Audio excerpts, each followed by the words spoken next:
5 seconds. Start.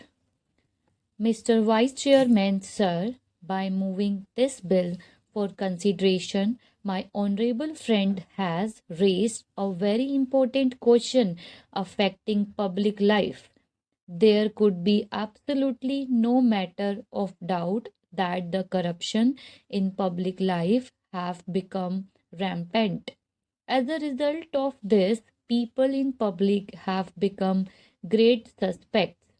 In a seminar which I was attending on code of conduct for public men, somebody observed that once a man becomes a minister, occupies a seat of power for generations, his economic problems are solved. It may be an exaggerated statement, but it has been our sad experience that people who have occupied high positions in public life, who have become ministers, members of parliament, or members of legislatures, have overnight become affluent person. This may not be true of all members of parliament. This may not be true of all members of legislatures. This may not be true of all ministers, but quite a large number of them have overnight become so affluent that it becomes really difficult for any man to understand how the man become so affluent. The whole thing becomes a mystery to the common man, and the character and integrity of the person concerned becomes highly suspect. I know, sir, that it would be too much to expect the same standard of public behavior as we had during the days of Ramayan.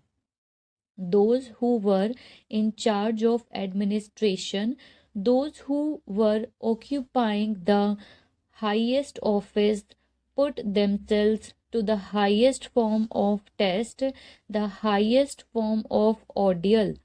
Can there be any doubt that public life is so much corrupted today that we have all become suspect? In fact, the people have also become jealous of the members of parliament.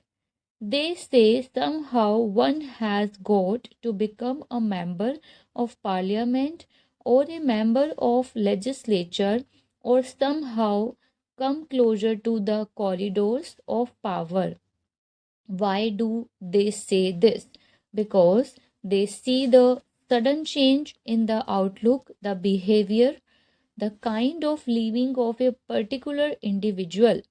But, sir, the solution in this problem of corruption in public life may not be like instant coffee.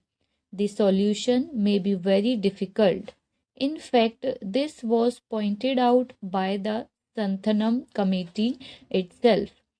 In its report, it made certain recommendations that a certain code of conduct should be there, and that shall be a solution to end corruption in public life.